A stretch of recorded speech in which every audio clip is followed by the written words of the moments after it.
I thought you were Um, going to talk about comic books also, like that huge moral panic over oh, comic books back in the Seduction of day the Innocent, by a Frederick book that Vertum. librarians Yeah. themselves use to justify not purchasing comics for the library. Yeah.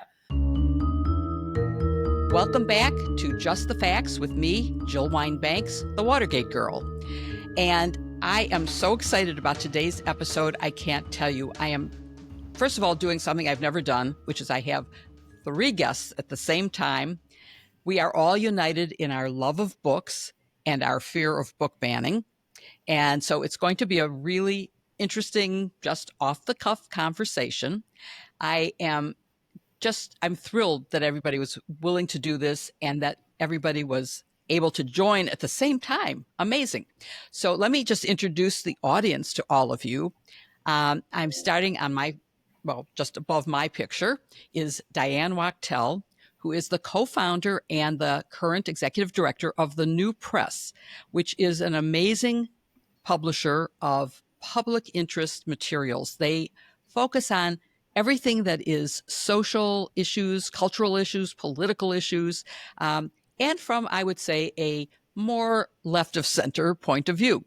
And very important books. When you look at their catalog, you're going to want to read every single book they've published. It was amazing to me to look at their catalog. But more relevant to today's topic, which is the banning of books, they have at least 3 books that have been banned by the Navy, and we're going to talk about that. Diane's been busy talking to the press about it, and I think it's a really important thing. But it's also, you should know that Diane has written a parody of a wonderful children's book. The children's book is a huge bestseller called Pat the Bunny, and she wrote Pat the Money, which raises the age of the main characters to boomers who are obviously more interested in money than all the wonderful things that are in Pat the Bunny. And then we also have with us Betsy Bird, who I found from my personal experience is a really dynamic speaker. She and I are neighbors, it turns out. We drove from Evanston to a book event where she was speaking about one of her many children's books, and I was speaking about The Watergate Girl. And we had a lovely conversation on a very long drive to the event. And then she transformed herself. When she got up to speak, Betsy Bird was like this actress who just had energy, and she was amazing. And I had to follow speaking. So that was really a challenge to me. She is the head of the children's division of the Evanston Public Library. And as I said, she's also a dynamic speaker and an author of children's books. And finally, we have with us Kyle Lukoff, who has worked in bookstores his whole life and has gotten his degree in library science and worked as a librarian before he became a prolific children's book writer. And we're going to talk about a lot of his books. I have looked at many of them, and I would say that they are warm and engaging and very real. His characters are often trans people, but they are really just wonderful people who do interesting things. And one, for example, is about becoming an older brother to a new baby, which is an experience that everyone has. And it's sort of irrelevant what the gender of the person is. It's a lovely book. And unfortunately, of course, because so many of his characters are trans people, his books have been banned. And he is a plaintiff in a lawsuit in Florida, where I saw a clip of Governor DeSantis holding up his book saying, bad, bad, bad. This is why we have to act.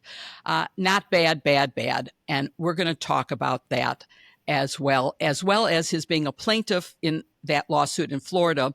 But we're going to also talk about a Supreme Court argument this week about avoiding banning books by letting parents opt their children out of classes in which books are taught that have a theme that they say doesn't fit their religious background. So let's just start with a sort of a lightweight thing, which is, I know we're all united in our love of books. And I have always found inspiration and comfort in books. I was a shy girl and lived vicariously through books. And so I just sort of wonder what each of you, how you got interested in books and what they meant to you. Let's go round robin. So Diane, you go first. Wow, don't even know where to begin. I mean, uh, I was obviously a voracious reader. I'm sure all of us were as a young person. When I was in college, I know that you called out my little parody, Jill. Thank you for that. I've done some serious books too. But I met my husband writing a travel guide about Mexico, Let's Go Mexico. And that's how I got into the publishing industry. That series was published by St. Martin's Press. They interviewed all the editors and so forth. And so I just kind of slid from a comparative literature degree in college right into publishing and have stayed there ever since. And Betsy, how did you get to be a children's writer and librarian? I was doomed to be a librarian. From a very young age, I was the kind of kid who would take her National Geographics and make subject heading lists for fun. I would take the VHS tapes and create little, like, how to find which one in the bookshelf where we kept them. That's what I did in my spare time. But I thought librarianship was boring and I wasn't going to do it. I was going to be a photographer. That was a sexy job. I'm a terrible photographer, and it turns out I'm an okay librarian. So when I finally acquiesced and became a librarian, I discovered children's librarianship, which is delightful. The best possible of all the librarianships, I dare say so. Fight me. And yeah, that's how I got into it. And then I always wanted to be an author, but I was a very practical child, and I was like, no, healthcare. So that's where being the librarian and then being the author works out. Though Kyle has many more guts than I did and managed to transition from full-time librarianship to full-time author. So I just have to add, you're going to have to come to my house because I have shoe boxes. They're actually not shoe boxes. I actually bought them to fit DVDs, and they are labeled British comedy, British drama. I didn't realize that was like, I guess I'm a librarian at heart. But I'm also an aspiring children's book writer. So I am very interested in all the things that you have to say. And Kyle, what about you? What about me, in which direction? I feel like each of them got slightly different questions. Well, no, I was just asking how you got into love with books and got to being a children's book author. Yeah, so I was one of those kids who always had a book with me no matter where I went. I read in the car. I remember going to lunch with my parents and bringing a book with me. I read at my brother's swim meets. I can't tell you why. It is just the only thing that I've ever liked to do more than anything else. But I didn't know what kind of job that could turn into because I didn't want to work in publishing. I didn't want to shepherd just one book from, inception into publication. And when I was 16, I got a job at Barnes & Noble, and I really liked that. But the thing with Barnes & Noble is that they don't exactly pay you a living wage until you probably get up to the manager side of things. But I didn't want to be a manager. I just wanted to tell people what books they might like. And then I was hanging out at my friend's house, which was actually a houseboat illegally docked in Brooklyn, New York. And he opened up his mail, and he was like, hey, I got into library school. And I was like, library school? Is that like a thing that people do? And he said, I guess so, because I'm doing it now. And I was like, why am I not in library school right now? I should be doing that too. So I applied, I quit Barnes & Noble, and then I spent the next 9 years as a librarian in different private schools in New York City, and also trying to see if I could maybe get a book published someday, because that seemed cool.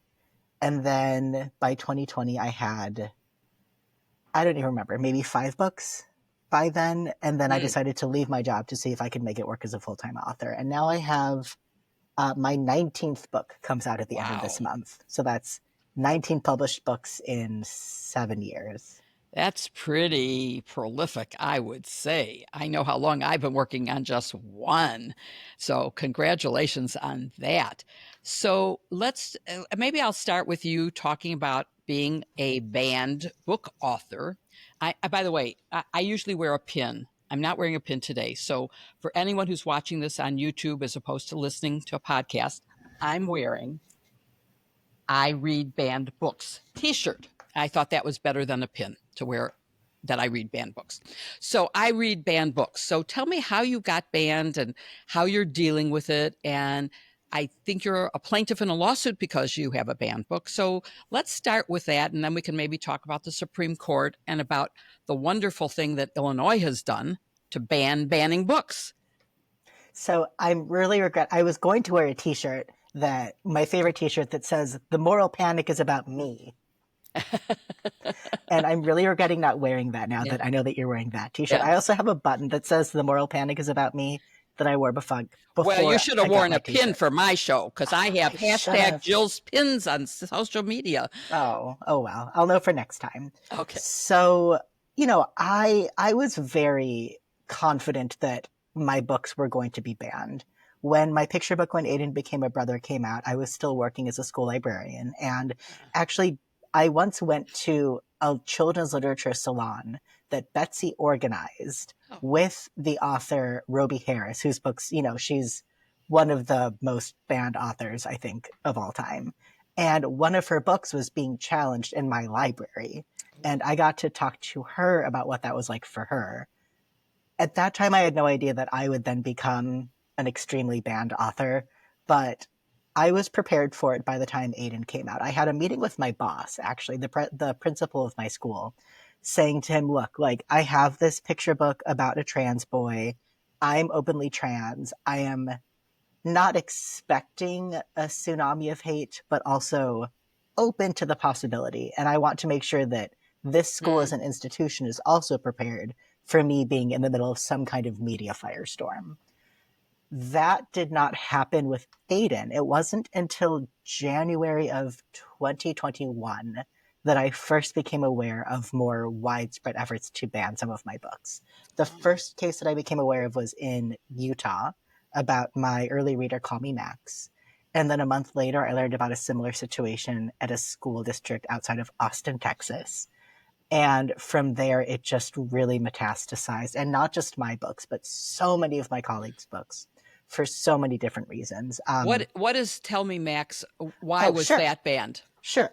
Call Me Max. I have all of my books next to me in a very precarious pile because there's 19 of them.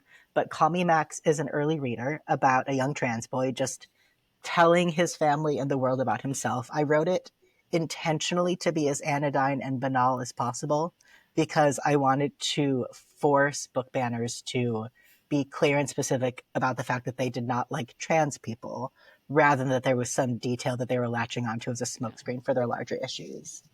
And it just continued from there. The most recent case that I'm aware of was in Stillwater, Minnesota, also about Call Me Max from, I think, a month or two ago, very recently.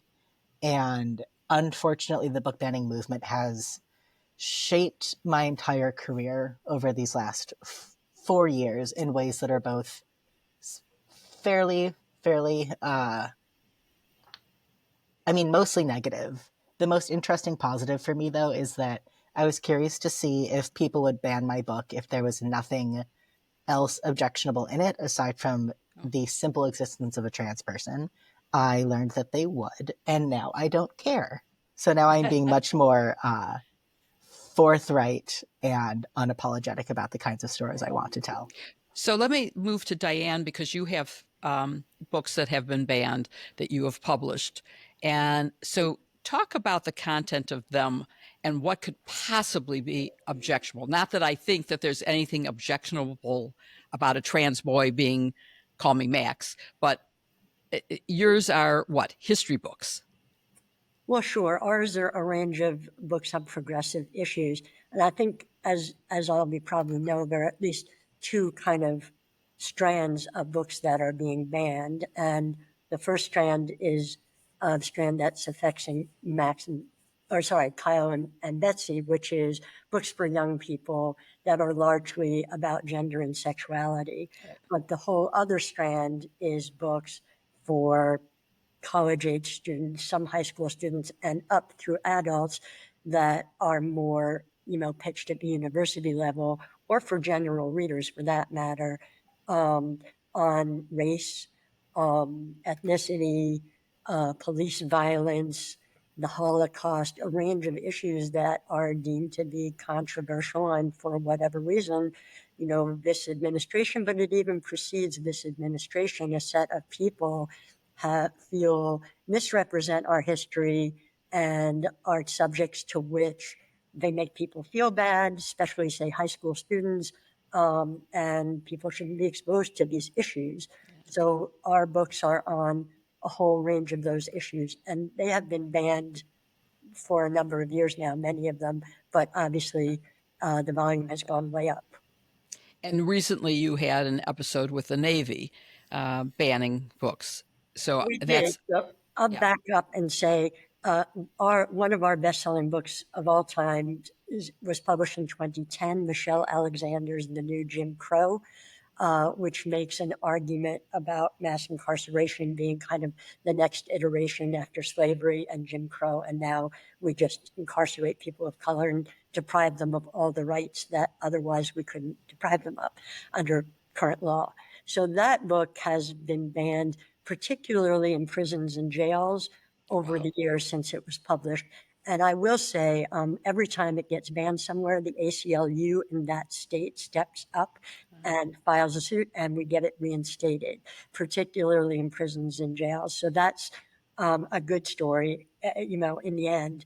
But more recently, with the bans that have come in over, I would say, the last 2 to 3 years, there's been a huge uptick. It's, books across, not across the political spectrum, but across the spectrum of topics that I just outlined. Yeah. And then there was a moment also, you may recall, when there was a big brouhaha about the African-American AP curriculum. A number of new press books, including Kim Crenshaw's edited volume, Critical Race Theory. Like, we have the 1995 seminal writings on critical race theory as part of our serious backlist. And that obviously was at the heart of all the anti-CRT stuff. So that book, and the New Jim Crow and some others, were pulled from the AP African American History curriculum. So coming up more recently with all the bans, and at the K through 12 level, a teacher in many states could go to prison conceivably for handing a new press book to a student in a public school classroom. And that's true of Kyle's book and Betsy's book as well. That's right. I mean, to me, this is like the end of education and culture in America. To me, books are a place to discover, to get new views, to get new ideas, to understand other things. I remember taking comparative religion. They weren't trying to convert me to any particular religion. They were just exposing me to religions that I didn't know. And I think it's so important for us to all get along, to understand the similarities and the differences, and that they don't really matter, is the bottom line. So, Betsy, talk about what Illinois has done to stop this. And then I want all of us to talk about what everyone listening here can do to make sure that books aren't banned from their libraries, from their schools. But talk about the Illinois law first, Betsy. Yeah, it's a very interesting law. Pritzker signed this into law, I think it was on June 12th of 2023. So there you go. Now, the law is very specific. It protects the freedom of libraries to acquire materials without external limitations.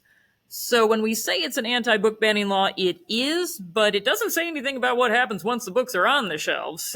But it certainly says that when it comes to the acquisition of materials, you aren't having people saying, no, you shouldn't buy this for this reason or this reason or this reason. So what happens once it's on the shelf? You mean people could steal it or deface it? People could steal a book anyway. That happens all the time. Or misshelve it. That's a very clever technique they sometimes use. Either they'll steal the book, or they'll misshelve the book, or they'll check it out and never return the book. If you're a library, this is just what it is. So, but by gum, you've acquired it. So that is something, and it is the very first of these laws that was ever adopted by a state in direct response to the fact that all this was happening. So yeah, it's an interesting law.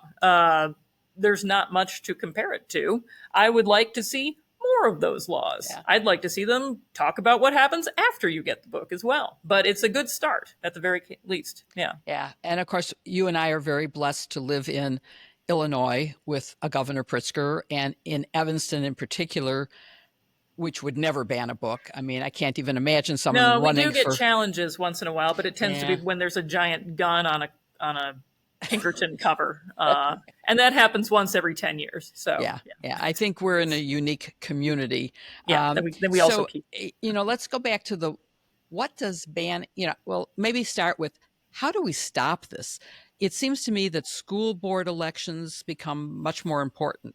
Library board elections become important, because if the people who are running are all the ones who are hopped up about making sure their kids don't get exposed to the real world, then you are going to have limitations put in place. And that maybe that's one place that we can start to combat this. What else can we do? Obviously, we can read and buy banned books. Obviously, you can only read them in places that haven't yet banned them, but you can always purchase one from your, even if it's only online. But what else can we do? I mean, I know people keep writing to me for everything saying, what can I do to stop the loss of our democracy? What can I do to stop a king taking over our country? Any thoughts? I've had many different conversations with teachers, librarians, administrators, all kinds of people who are suddenly put in the middle of this huge community debate wherever it is that they're living. And, I do agree with you that school boards are incredibly important, that attending school board meetings are incredibly important. That's all useful on a practical level, but also on a more theoretical level, I think. I hear a lot of people saying, I just want everyone to feel included. I want everyone to feel supported. I want everyone to hear that their voice matters. And I understand and appreciate where that is coming from. However, when it comes to this issue, it is impossible to make people happy, because there are some people who want their children to be able to access a diverse range of materials, and who may or may not want their children reading certain books, but are also not calling for those books to be removed wholesale. And then you also have people who are saying, I believe that these individuals are perverts, groomers, pedophiles, that they are a danger to my child, and that they should be removed from all public life. And there is no way of making both groups of people happy. And an attempt to do so will only end up catering to the loudest and ultimately most violent voices in the room. So on a certain level, I think people just need to essentially grow a backbone and understand that they are in fact fighting for something that is right. And that fighting for something that is right sometimes means telling people that they are wrong. So you mentioned two different categories, and one of them is before the Supreme Court this week. And that is a case in Montgomery County, Maryland, which I lived in when I lived in Washington my first year, or maybe two, and maybe just the first year that I lived in Washington. I lived in Montgomery County, which is a very well-to-do, pretty liberal community. But there are some parents who are avoiding trying to ban books, but they're saying, I have to be able to opt out for my child. They can't sit in a class where there is a marriage between same-sex people. They can't be in the classroom if you're going to talk about those. You have to give me a warning, and then I have to pull my child out of that class. And Montgomery County allowed that for a year or two, and then they realized it wasn't really workable. And it also, more importantly to me anyway, is that it seems, Brisby agrees with me, and he may be joining us. Here he comes. It seems to me that if we don't allow children to meet each other and to understand each other, then they're going to grow up to be bigoted adults. And so that it's really important to not allow people to opt out. But I'm really worried. I know, Kyle, you had some opinions about the case, which is Mahmoud versus Taylor. And I'm concerned about it. And I think you are. Talk about why you're concerned. And Betsy, it looks like you want to say something too, so chime in there too. But go Betsy, ahead, Kyle. You go first, because I just talked. Okay, go ahead, Betsy. Okay, I just want to say this is very much a civil rights issue. And let's remember that when the civil rights movement first started, we didn't have a ton of children's books written by Black people about the Black experience. If we had, I can guarantee you we'd be saying this exact same objection at that time. You would have had people saying, well, I want to opt out. And in fact, we are seeing that today too, because they'll be like, oh, these are critical race theory books about just regular Black people living their lives. But we would have seen that argument in some form. They probably wouldn't have used that term, but they would have used some sort of term to say, I'm not comfortable seeing Black and white people, marrying each other and having kids in picture books. But we didn't have the publishing industry at the point that it was, and we didn't have the internet. So you didn't have that objection back during the original civil rights movement. Now you have a plethora, a golden age, if you will, of children's literature, where you are seeing so many more voices than you ever did before. And of course, inevitably, there's this backlash.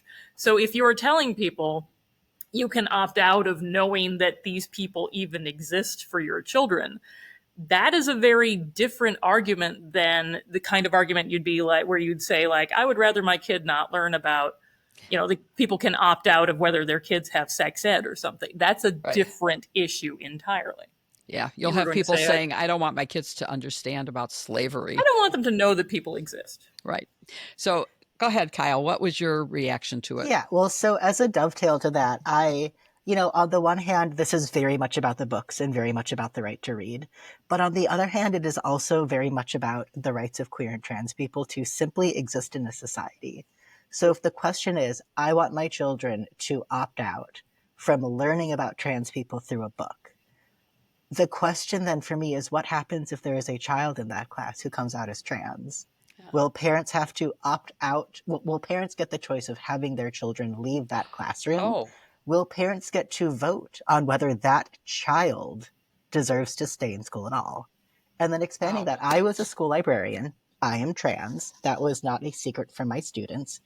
Should parents be allowed to opt out before having their children see me in the library or see me in the cafeteria? And then, there are trans parents. Like, trans people are not just like children or rhetorical figures. Many of my trans friends have children. If a child's parent picks them up from school, should the other parents be allowed to opt out of having that child's mother or father pick them up from school because that mother or father is trans? And then also, should parents be allowed to opt out of seeing a trans woman at the grocery store or at the gas station or at the local diner? When you were saying that parents should be allowed to opt out of having their children learn that trans people exist, what you are saying is that we should not be allowed to exist in the public sphere at all. And I think it's reasonable for me to take umbrage at that as a person who likes to go to the grocery store and the gas station and the local diner. Well, if you substitute the word Black for trans in that statement, the ridiculousness of the argument becomes clear, because no one would say you can opt out of a classroom with a Black student in it.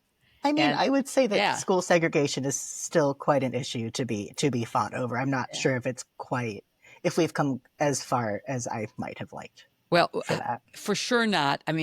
Of course, I'm much older, so when I was growing up, and I lived in a very middle-class white neighborhood, pretty much Jewish neighborhood, and my parents sent me to a Y camp because they wanted me to know that the world wasn't my white middle-class Jewish neighborhood.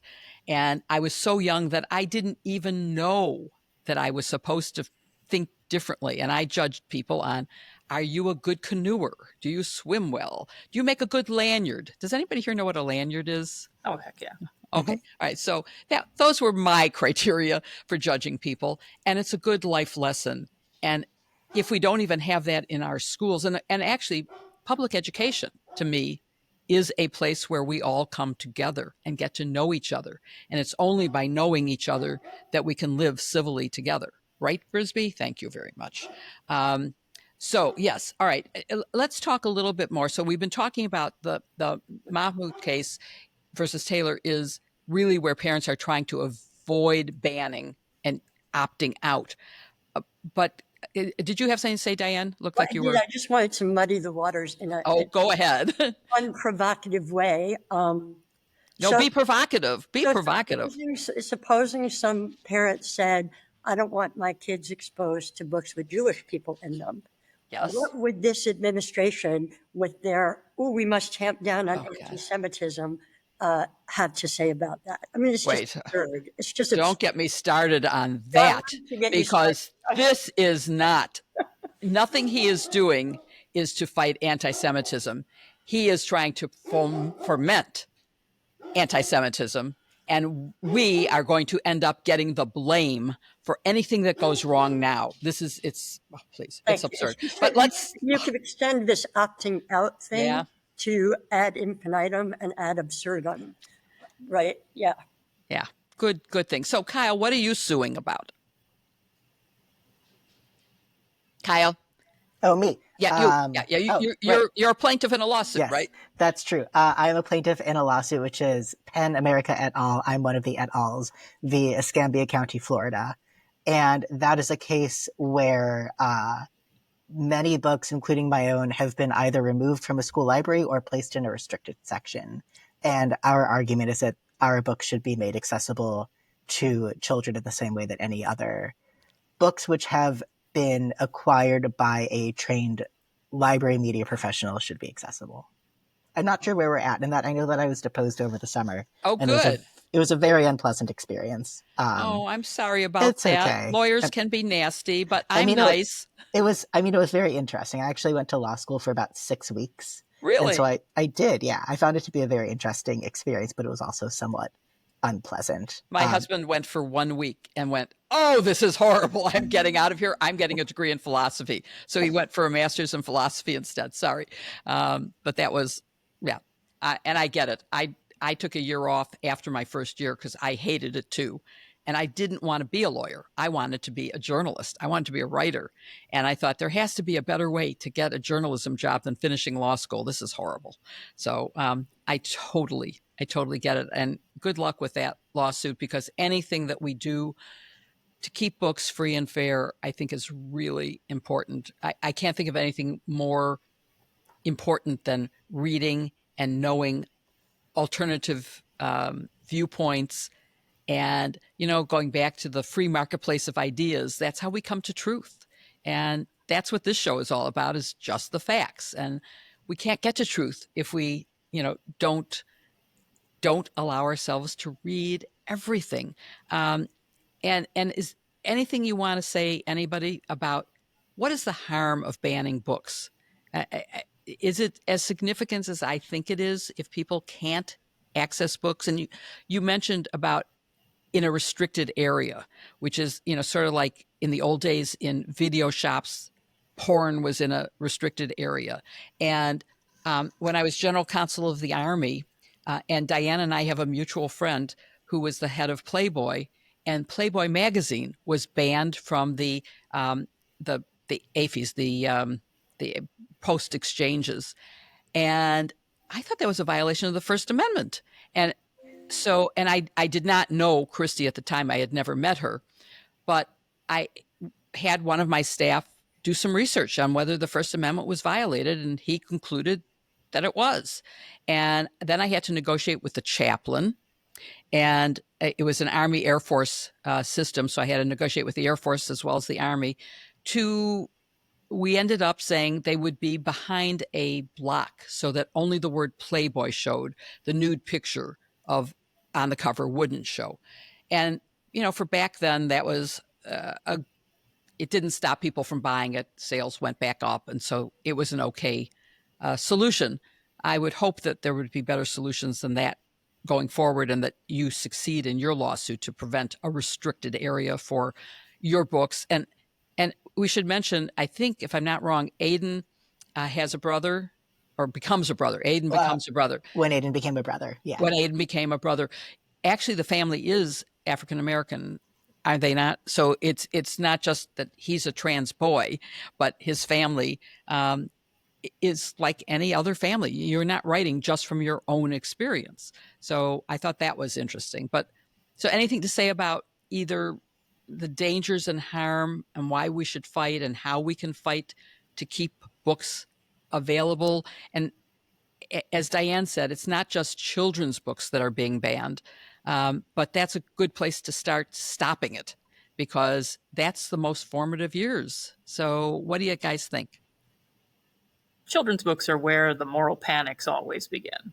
It's always the case. And when you look at the three great rise and fall of banning in America, from the Tea Party to, to when Harry Potter and Pokemon was the greatest threat to now.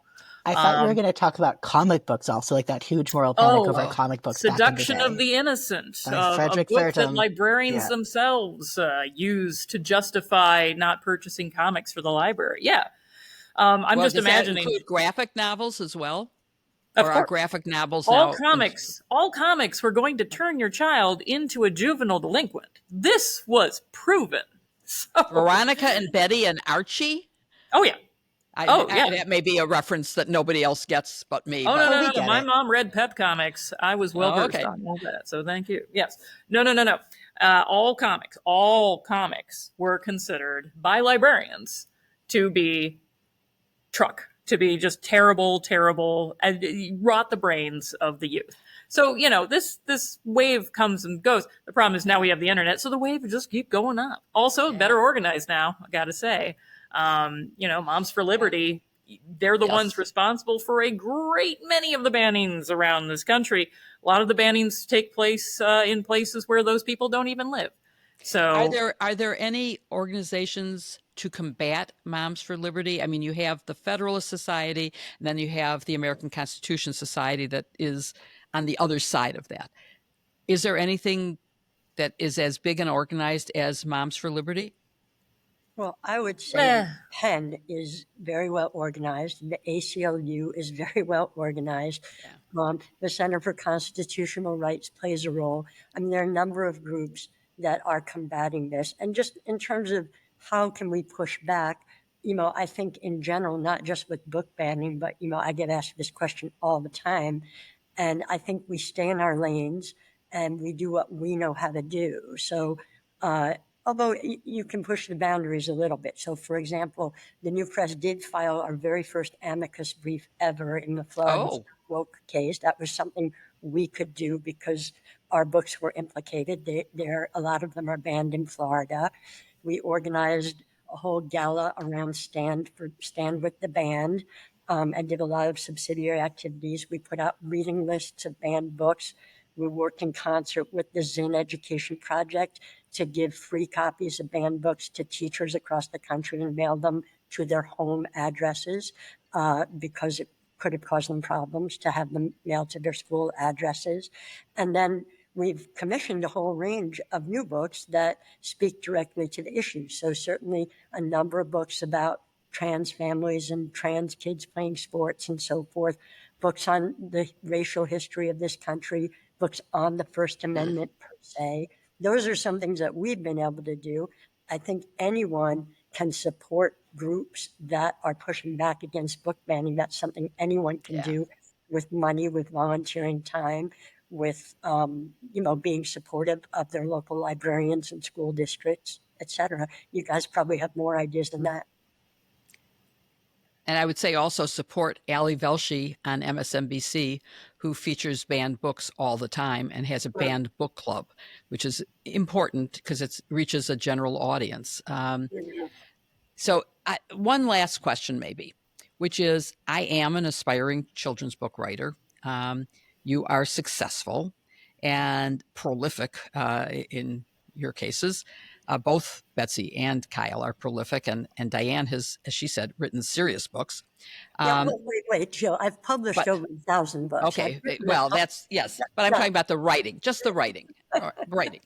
So I used to host a show called iGen Politics, which was an intergenerational conversation that Victor Shi, who I met when he was 17, we were both elected as Biden delegates, and that's how we met. And we started this podcast to bring together his perspective as a 17-year-old and mine as a many years older than him. And we would interview people. And we always would ask our guest, what advice do you have for the younger generation? So even though I'm older than all of you, I am asking, what's your advice to me as a newbie attempting author? What makes a book successful? What do I do?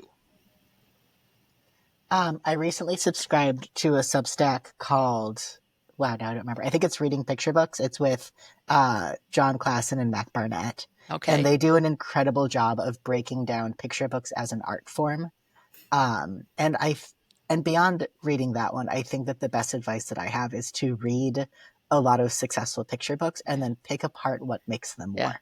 I'm I actually aiming a little older. Oh, okay. I Cool. started out with a picture book because someone approached me with the idea of including Brisby, who is my beloved Dalmatian, in the book, but I couldn't think of a message I wanted to send to children young enough to read a picture book. So I'm now more middle grade, where I think I have a story to tell that they might be interested in. But I'm not sure there's that much difference other than, I mean, obviously the word level changes, sentence structure can be a little more complex, not like my legal writing, but well, actually, picture books can actually have more complicated sentence structure than certain books aimed at independent readers, because picture books are meant to be read aloud to children by adults.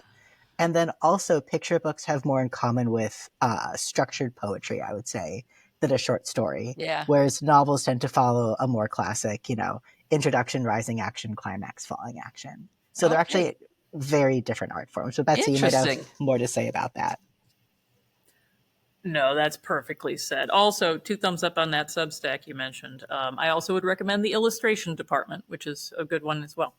But yeah, I completely agree. Like if you're writing middle grade, the best advice, obviously, and we all say it, and we say it every time, but it's always true, is to read a bunch of middle grade. But not just the classics. Read what's coming out right now. And I'm just going to hammer this home again. We are in a golden age of children's literature right now. I know. We are seeing I have Too Bright to See, which won a bunch of awards. Okay. Yes. What is that one called? Wait, what's it called? Too Bright to See. Too Bright to See. I believe that won a Newbery honor, one of the highest. Oh, it did. It sure did, Betsy. You're right about that. Fancy that, along with a National Book Award honor and what have you. Nah, but yes, yeah. Well, I have a good librarian to recommend things to me. Oh, there you go. That is very key. Yeah, find a good librarian.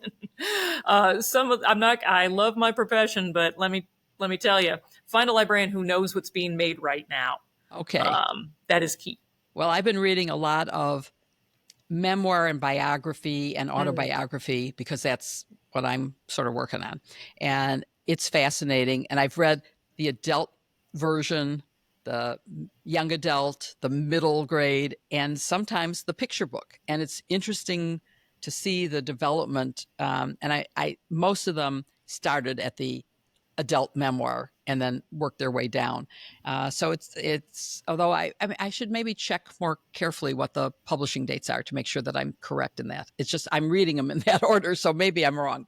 Well, thank you all. It's been fascinating. I knew it would be a great conversation, and I hope that you all enjoyed it too. And for all our listeners, if you can think of anything that any of us, and I mean that in the most generic sense, can do to help protect books and keep them published and readable, available for reading, I guess is the correct grammar on that. Please find me on social media. I'm on everything. I prefer Blue Sky nowadays, but you can find me also. LinkedIn is good, and I'm on Facebook, all of those things. But try and find me and send me the ideas. And I'd love to publish them and try to promote some of the stuff. And Diane, keep on doing what you are doing because that is critical. Right back at everyone. We're all in this together. That's the favorite saying of my sister-in-law, that is my hashtag sister-in-law podcast partner, Joyce Vance, who ends her great Substack, Civil Disobedience. We're in this together. And we are, and it's a big fight that we must be up to the task of. So thank you all. Keep up the fight. Well, thank you. Thank you. Nice to meet everybody. Thank you.